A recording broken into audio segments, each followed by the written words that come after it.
in addition to some luminescent stars of stage and screen, we will also be welcoming our longest-serving female member of Parliament. Order! I put it to the House. Let's start the show!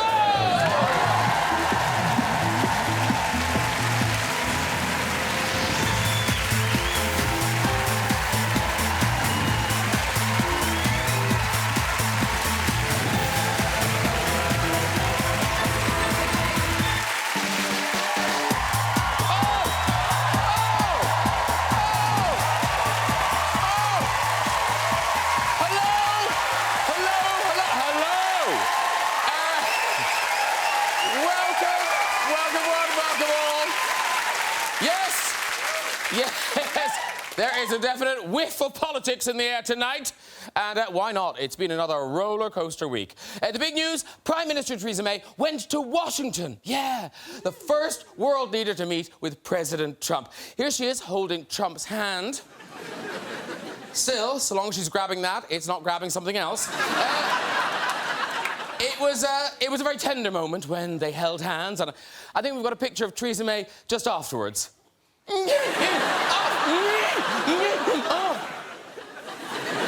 President Trump has been signing a flurry of executive orders. Now, I don't want to get too political with Trump's immigration policy, but if there are any Mexican Muslims watching, I wouldn't promise the kids Disney World this year. Meanwhile, nearly 2 million people have now signed an online petition to cancel Trump's planned state visit to Britain. Yeah. Apparently, you can register your disapproval just by clicking a button on your iPad. Yeah. Let's have some guests on! Later, we'll have music from the mighty Elbow. But first, since the age of 8, this young British star has worked with the likes of Martin Scorsese and Tim Burton, and now he's taking on his first adult role in The Space Between Us. Please welcome Asa Butterfield! Hello, Asa Butterfield. All right, lovely to see you. Have a seat there. Thank you. She has been at the heart of Labour politics for over 30 years and is the UK's longest-serving female MP. Her new memoir is called A Woman's Work. Please welcome Harriet Harman! Yes! Look at you, Michelle. Look at you. Hello. I just realised you should be Prime Minister. Sit. She's a 4-time Oscar nominee who starred in classic films such as American Beauty, The Grifters, The American President, and The Kids Are All Right. Now, she gives another stellar performance in the comedy drama 20th Century Women. It is the great Annette Bening, everybody! A showbiz shoulder. I didn't... Hello. Hi, come in, sit down. And this British actor has appeared in films like The Social Network, The Amazing Spider-Man, and Martin Scorsese's Silence. He's just been Oscar nominated for his performance in Hacksaw Ridge. Now returning to the stage with Angels in America. Welcome back, Andrew Garfield!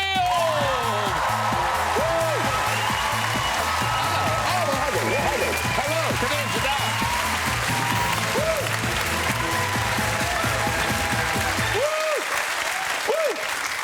Yeah, in for the wine. As quick as possible.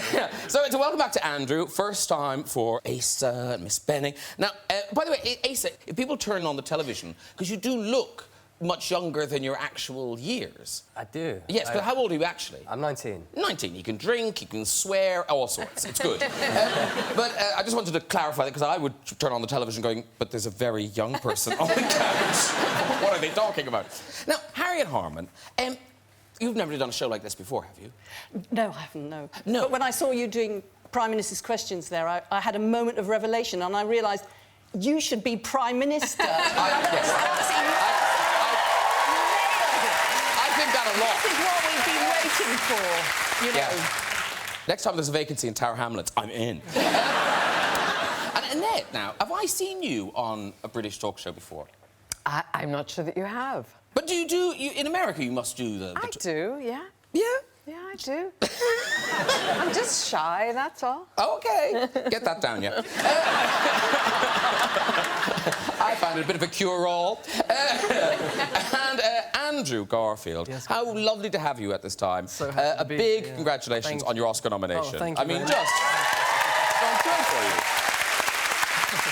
Because, you know, Oscars this month, I've heard you have threatened to recreate your beautiful Golden Globes moment, which you must be so regretting because you have to talk about it everywhere you go. I'm sure you guys saw this. We talked about it because Ryan Gosling was on the show a couple of weeks ago. Yes. So Ryan Gosling is getting his award. Annette, you're here somewhere. Oh, there you are. Is that you? Oh, yeah. I think you're over there. But over here, stealing the thunder, is Andrew Garfield and Ryan Reynolds. So, are you going to do it at the Oscars? No, it was a ridiculous thing. It was ridiculous. I said to Ryan Reynolds, if you win, kiss me instead of your wife. And he said, yeah, that's great. And, and the plan was that he would kind of move towards his wife and then kind of last minute move towards me.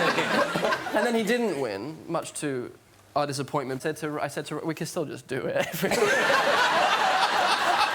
And he was game. But I love the fact that it was so deep in the background. So you kind of have to kind of look to see if it was actually. Because what's funny is, but Ryan Gosling was saying he was unaware of it. Yeah, no, I know. Were you aware of it, Annette? No.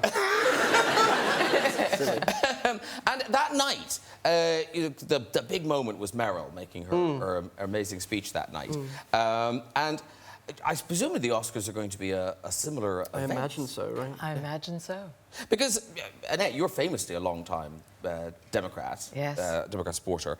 But I heard you, before the inauguration, you were kind of saying, look, calm down, everyone. How are you feeling now? I don't remember saying calm down, everyone. Well, I respect very much the public servants like you, people who put themselves up to help run our country, especially the Democrats. I am a Democrat. And I also very much right now applaud the Republicans who are standing up to Trump. We very much need them.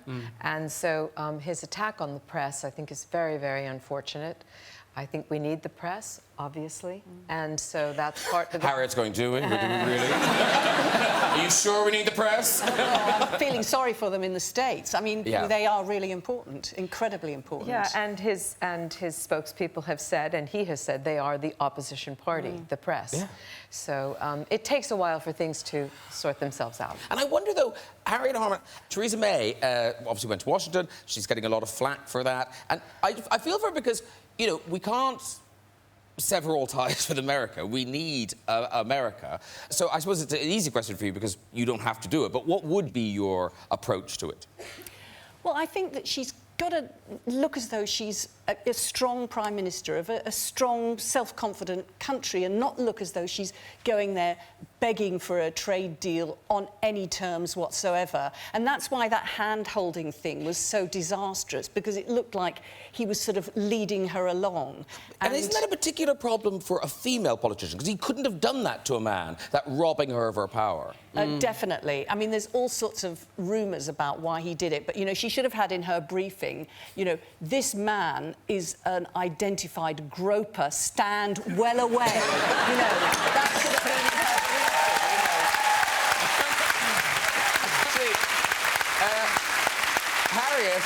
Harriet, in your time, you have also encountered the problems of body language. There's that very famous picture of you with Ed Balls. You don't look like you're inviting a kiss there. But actually, I absolutely love Ed Balls. But you do appear to have eaten your own lips.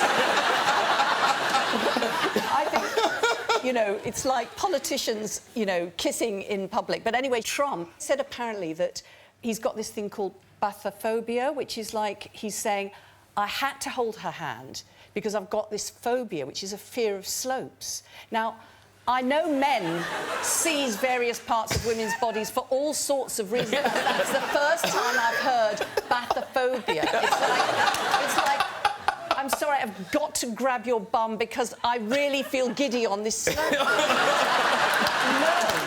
But anyway, he might have that phobia, but certainly I've got Trumpophobia, and I think lots of other people have as well. Yes. Look at that. It's like question time. It's good. I'm loving it. Yes. Yes. Man in the pink tie. Yes. Very good. I like it. Very good. Now, we must... we mentioned already the Oscar nomination, but it's currently in UK cinemas, that performance, in Hacksaw Ridge, directed by Mel Gibson, and it's an extraordinary true story. I love when films do this, where they pick up a story that kind of just fell through the cracks of history. So tell us about who you play. Desmond Doss is the guy's name, and he was a real person, and he served in World War II as an army medic, but the difference is that he was a pacifist, and all medics had to be armed, but he refused. He refused to even go near a weapon. That unto itself is what a beautiful act. But legally, he was obligated to carry one, so his own army tried to get him kicked out and railroaded and put in prison and all these things. He managed to finally find a legal loophole and ultimately serve, but he was ostracized by his own men. But then he did these miraculous things on the battlefield. He didn't only treat and save the lives of his own men, 75 in one night. He carried and lowered down off this incredibly 400-foot tall ridge. One man as skinny as me, carrying men the size of Vince Vaughn. But he also treated members of the opposition. He treated the quote-unquote enemy. He didn't see skin color. He saw a man in need, only ever a man in need. He understood the sanctity of life. The values in him, the virtues in him that he embodied are kind of incredible for us to look to now, very awe-inspiring.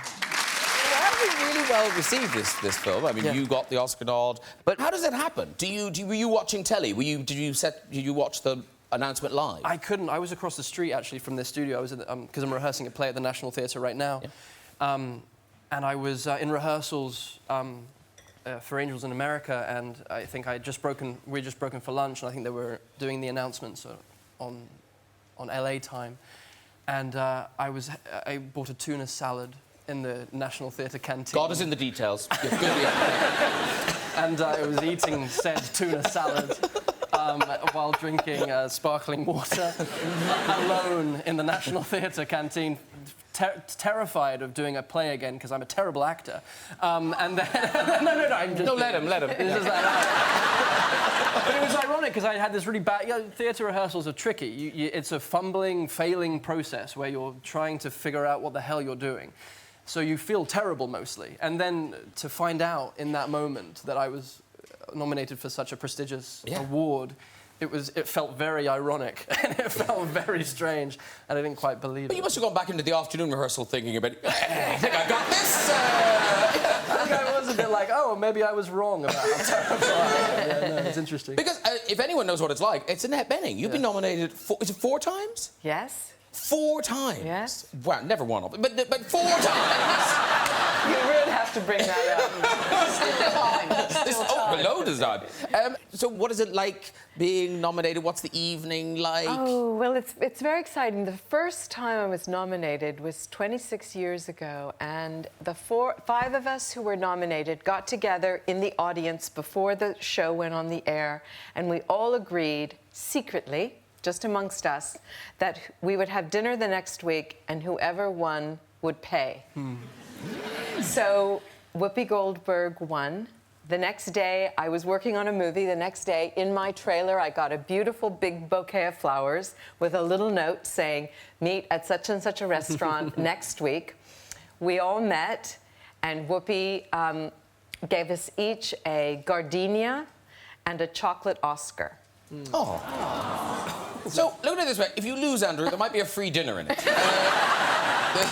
It swings and roundabouts. Because, Asa Butterfield, when you were really young, you were in Hugo and The Boy in the Striped Pajamas and stuff. So were you around all the award shows and things? Were you wheeled out? I did some.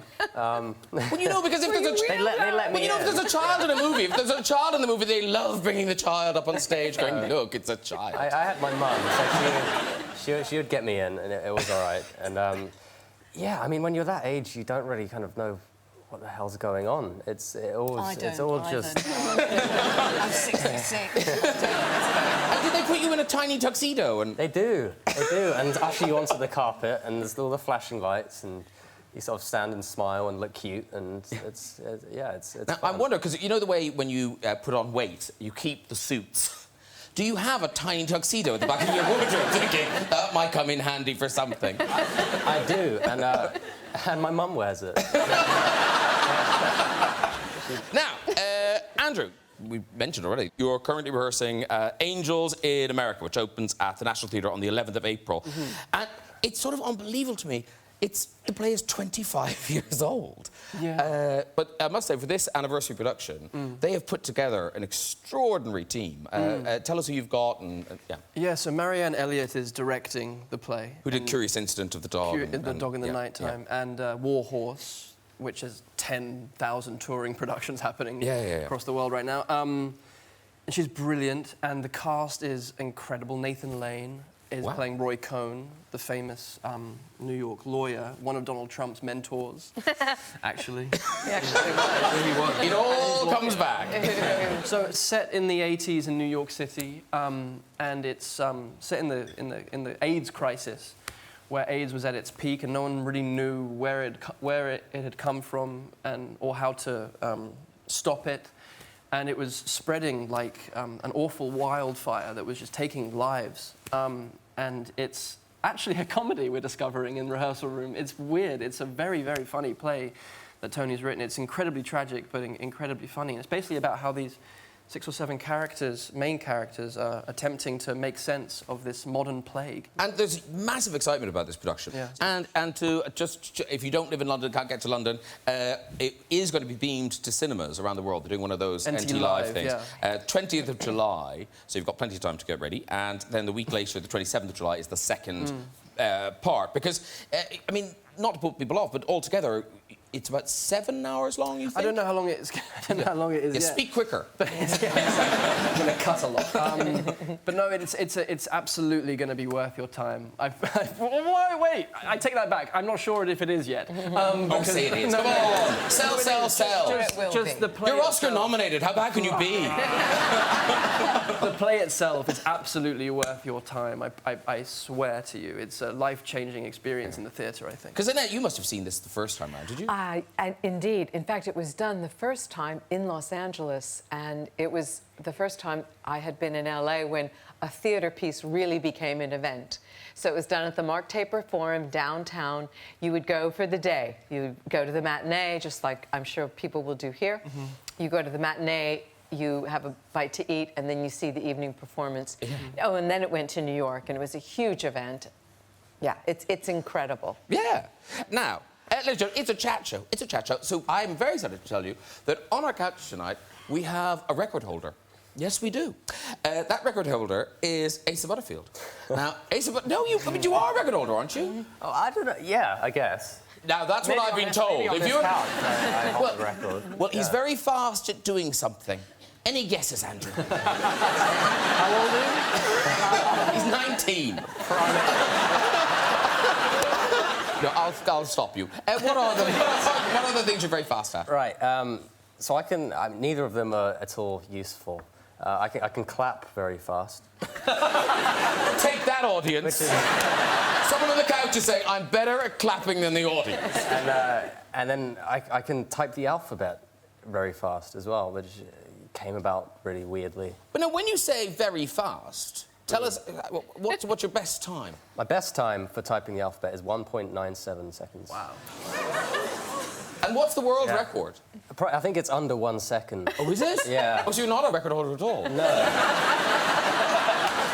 I tried. What a waste of time this has been. Oh, I know. It's a record attempt. We're going for a record attempt.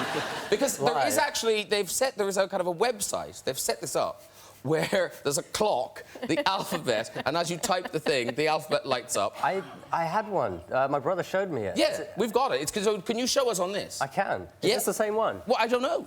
Well, it was called... I like you bringing your drink with you. I need some energy. Okay. Type the alphabet. That's not the same. So it's all there. Wow. Okay. So basically, Oh, God. you start typing and the clock starts. Okay. Jeez. See, when I did this... The game was called Finger Frenzy. Okay. We won't ask what you were Googling when you found it. I'm gonna give it a go. No, honestly, this is good. Watch this. Okay, come on. Come on. For the record. Okay. Here we go.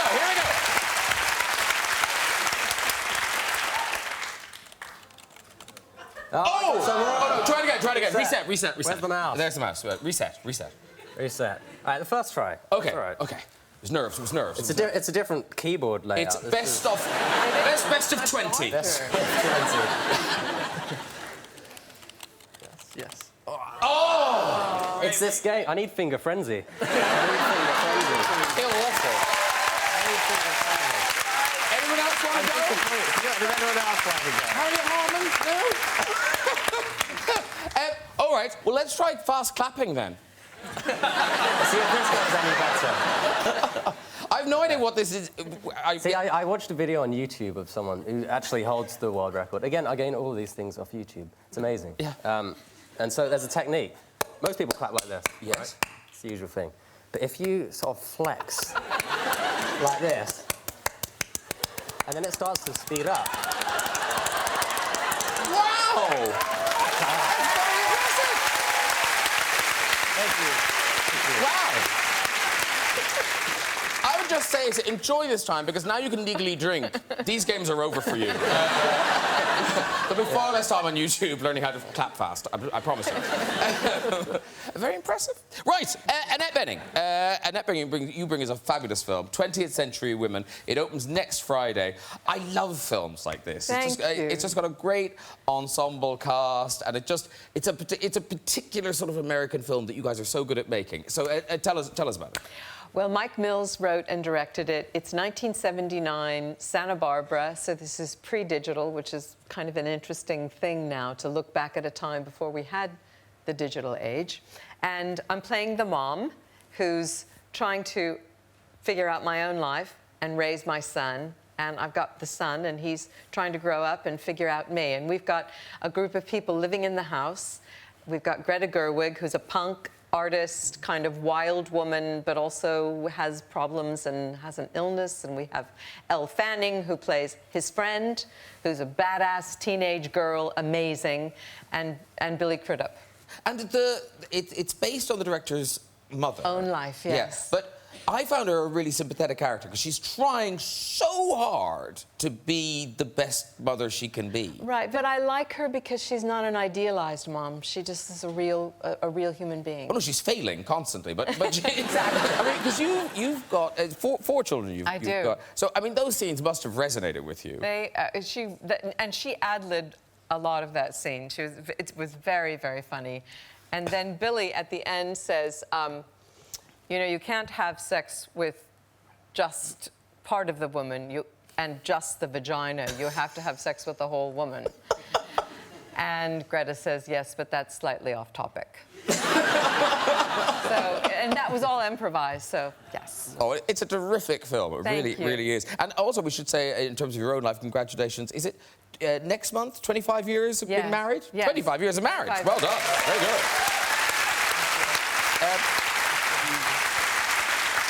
And I suppose 25 years is a huge achievement anywhere, but in Hollywood it seems like it's sort of extraordinary. I don't know, we're given more credit. I don't know if it's more unusual in Hollywood or not. I think there's a lot of divorce everywhere. Well, I guess we read about yours. Yeah. So that would be the difference. And I suppose because I don't think I'm saying, but Warren Beatty had a certain reputation before you. So was there a lot of it will never last? Were there people kind of going, are you out of your mind? I suppose there were people, I guess people didn't say it to me, but I suppose people thought that. Said it to your parents? Perhaps, yes. And 25 years, can you beat that, Harriet Harman? Yes. Can I just say, though, in that 20th Century Women, that face any mum looking at that knows that they've had that face. And it's all deteriorating all around, and it's just so brilliant. I can't wait to see it. I can't wait. It's a great film. Now, 30 years. 30 years is contained within Harriet Harman's new book, A Woman's Work. Here it is. And it's your life, but it's also a story of the women's movement and your career. Let's list all the things. Longest-serving female MP, deputy leader of the Labour Party, twice acting leader of the Labour Party. All of that, it's all in here. What is the big thing? What's the thing that you're proudest of at this point? Well, I guess it's being part of that movement of women where, I mean, I was born and brought up at a time when the most important thing for a woman was to kind of get a man, and the summit of your ambition was to get a decent man to marry, and then after that, your great honour and privilege was to, like, be a housewife and to look after him. And we were like, well, no, we don't think we're second-class citizens. We don't think we should be subordinate to men. We're just going to get out there and absolutely change everything. So it was such a kind of time of transition and a feeling of revolution, really. So the only problem was that we couldn't do anything unless we could change politics. So it was like the irresistible force of the women's movement and the immovable object of Parliament. And we had to kind of batter our way in. And thankfully, things have changed. I mean, loads of things have changed over the last 30 years. But I was saying to you beforehand, I do find it extraordinary that still women are having to have a march. They're having, even if they've given rights, they're feeling they have to protect those rights. Are you saddened that things haven't moved further in those 30 years? Well, I think we have come a long way, but there is, you know, we're not equal yet. There is still a long way to go. And I think you should never be complacent about rights which have been really hard won, because there's always people who want to turn the clock back. Whether it's on tackling racism or homophobia, there will be people who want to seize the opportunity to turn the clock back to the 1950s. So you can't really take those rights for granted. They were hard fought for. And I think we're at that moment now, you know, and you know, it's not your fault, Annette, but Trump is like sending this virus across, which is legitimising all those kind of reactionary views. I apologise on behalf of my nation. I think we need her as president as well as you, Prime Minister. I think we'd be Actually, that is interesting. Have you ever thought of running for office? I have not. OK. Maybe once. Yeah. Oh, there we are. Do it again. But in terms of, you know, moving things on in terms of women, how disappointed are you that, you know, it's the Conservatives who've rustled up 2 female prime ministers? Well, this has been a bit of a sort of paradox/torture for us because, you know, the first woman prime minister was Margaret Thatcher, and, you know, we did not feel that that was a good thing to be celebrating that Margaret Thatcher was the Prime Minister, so we had to do lots of marching, holding banners saying the First Lady puts women last, and that was her. And now we've got another woman Prime Minister, and once again, it's a Tory. I mean, we've got more Labour women MPs than all the other parties put together, but at the very top level, it seems to be, you know, I've got that song in my head, it's Raining Men. You know that song, it does feel like that. Oh, I know that song. Yeah. Very good. This book, when you write a book like this, is this you saying, I'm retiring, I'm out of here, you know, Harman out? Not at all, and it's... not at all, actually, and it's funny because there is a thing about women and your age. It's like, when you're much younger in politics, it's like, oh, you know, young, pretty, a bit distracting, a bit flaky, not to be taken seriously. Whereas a young man will be regarded as very thrusting with loads of promise for the future, and he's in his prime, whereas the woman's a bit ditzy. And then when she's having her family and she's got loads of children, she's like a bit of, you know, she's just a write-off, whereas he's regarded as, you know, he's got his family, reassuringly virile. And then, when they're older, the man is, like, experienced, wise, like George Clooney, attractive, silver foxy type of thing. And the woman, when she gets older, well, she's just past it. And it's like, when is our prime? It's like...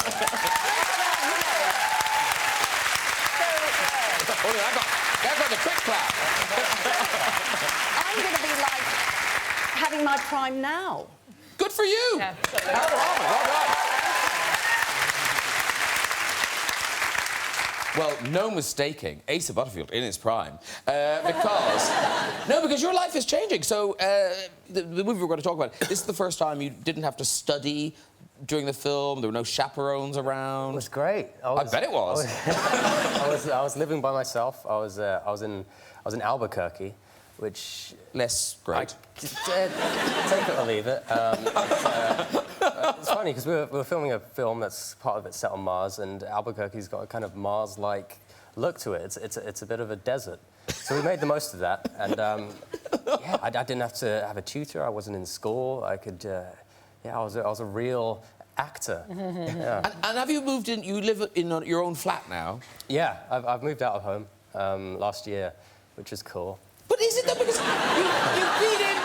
you've been in film since you were 8. Can you cook? Can you like how do you know how to do anything? I can cook all right. Yeah, I do get a unfortunate amount of takeaway. And yeah. I've got this great like local food shop just literally opposite. I can walk down the stairs. It takes me about 30 seconds and get loads of frozen pizza and kind of tuna and beans, Heinz baked beans. Oh, well, Andrew would love that. I've actually become amazing at cooking beans on toast. Honestly. Now, your first film as an independent young man is the science fiction romance The Space Between Us. Explain the germ of the idea and the romance. Well, it's a science fiction film, but it's got this backdrop. But I think what really kind of drives it is these relationships, and it's about this boy who's grown up on Mars for 16 years, so he's been totally isolated from just about anything. So he's an odd guy. He's kind of weird, and he's smart. But I really had fun just making the most of what kind of made him different, because he comes to Earth, and he hasn't seen anything before, like dogs and cats and literally anything is interesting to him, and he's like a kid sort of in this teenager's body. And one of the big things is gravity, obviously, because the gravity in Mars. I know I sound like a scientist, but but Earth's different, right? Yeah. So it's one of the things we were playing with, I guess, to make him stand out, make him look like an alien, is this change in gravity. So Mars is 38% of the Earth's gravity. So when he comes here, he feels much heavier. And we wanted to give him this walk, which is kind of a bit Ministry of Funny Walks-ish, but not too far. So I'd strap sort of weights to my ankles and sort of sandbags, so I could feel what it was like to be heavier and walk around. And yeah, I had someone film me whilst I was doing it, and I could look at it and just really make it funny and make it good. No, but you're so consistent with it because you do heavy running as well, not just heavy walking. That's right, and heavy jumping. Yes. Everything. It takes much more effort. Heavy clapping. That's right. And actually, talking of preparing for roles, you're in another film at the moment, Silence, Martin Scorsese's film. And was it you went to Wales to prepare for that, was it? Yes, Wales. Wales? Yes. No, because you're a monk in the film. A priest, a Jesuit priest, yeah. So part of that preparation was myself and Adam Driver. We both played these Jesuit priests, and set in the 1600s in Japan, where Christianity has been outlawed. It's an amazing film. And it's a Martin Scorsese film, and Asa has worked with Marty, and he's made something quite profound. But one of the things that we did was we went on a silent retreat in Wales at a place called St. Byno's, which is a beautiful Christian retreat house. Do you know about it? Well, it's very beautiful. I haven't done the retreat thing, though. Too early for that. And yeah, so we had about 8 days together in silence, me and Adam. We had met each other once in New York, and we'd had a drink, and then we met each other again in Wales in total silence for 7 days. So did you say hi as you went in? No. It was like a mime. It was just all mime and mouthing. Did you do lots of like was there a lot of that? It was it was. Really, I could always think of a vow of silence. Like, do you write notes? I mean, you must speak at some point during 8 days. No, you don't. You really don't. Has anyone ever done that? Has anyone ever done a silent retreat? Not one person! They can't tell you about it. There's a couple of people. I found it to be a beautiful experience. Gorgeous. And I very quickly got used to my own company and not having to, I don't know, just it creates a real intimacy with yourself. And what's it like when you get out then? We lost our minds. This was the weird thing. We got into a car together, and we had a 3-hour car ride to the airport together, and it was just this torrent. It was just this outpouring of the most vile language and imagery. I don't know, it was as if the devil suddenly went, "Where have you been for the last 7 days, you and suddenly it was the most vile. It was really scary. It was genuinely frightening, and giggling and kind of like crying with laughter. But then anyway, we ended up having the most disgusting, wonderful conversation on the way to the airport. Yeah. That's very quickly. We're about to have music from Elbow. Now we've already had some speed clapping from Asa. Don't worry, Asa. I'm not going to make you do something else. I can't believe I'm asking 4-time Oscar nominee Annette Bening this, but apparently your elbows are pretty loose. It's true. I have a little elbow trick. Would you like to see my elbow? You know they do. Yes. May I hand you my bracelet? Please. This is And serious. everyone gets to try this. What? Was that your elbow? He doesn't want to try it. Okay, so your hands go backwards to begin with. Hang on. So, All right, so backwards to begin with. is that Then you bring them underneath. Yeah. Then you open them up and you put your head through. Oh my! Wow! That is. Could you do? I couldn't do that. No. Could you do it? I can. And I've got young, flexible body. You're made of elastic. Wow, well done. Very good. Well, I don't know if that's very exciting, but there you have it. We enjoyed it. Right, it is time for music. This award-winning British rock band are back with their 7th studio album, Little Fictions. Here performing Magnificent, She Says. Please welcome Elbow. I think are you coming over, guys? Thank you so much. What are the Elbow? What are the violinists? Guys, Asa, Harriet, Annette, Andrew. Thank you. There we go. Sit down. You look like you've earned that. You've earned that. Yeah. The rest of the band are over there. Oh, but maybe we should have gone over now. I can't believe it. There was a Guinness in it. I said no. So that's from the album Little Fictions, which is out today. And look what I've got. Look, I've got it on the vinyl. On the vinyl. I know. I get so many of these now, I'm thinking I might buy a record player. Because I've got so many of them. But thank you very much. And you are touring this quite soon, isn't it? At the end of this month? We're touring the UK throughout March. I think it starts in Dublin in February, doesn't it? Yes. Yes. Yeah. I'm on this. Yeah. And then it ends in the UK at the end of March. That's right. Thank you. Yeah. Thanks for that. Yeah, really. You'll need about 28 pairs of pants. Yeah. Listen, thank you very much. Guy Garvey and Elbow. Beautiful. That's nearly it for tonight. Before we go, we've just got time for a visit to the big red chair. Who's there? Hello. All right, Graham. Hi. How tall are you? 6'2". Oh, is that all? You look taller. What's your name, sir? Kieran. Kieran. And where are you from? Leaksup. Oh, Leaksup. It's a lovely part of the world. Beautiful. And do you still live there, or you live here now? No, I live in London. Oh, right. What do you do? Design.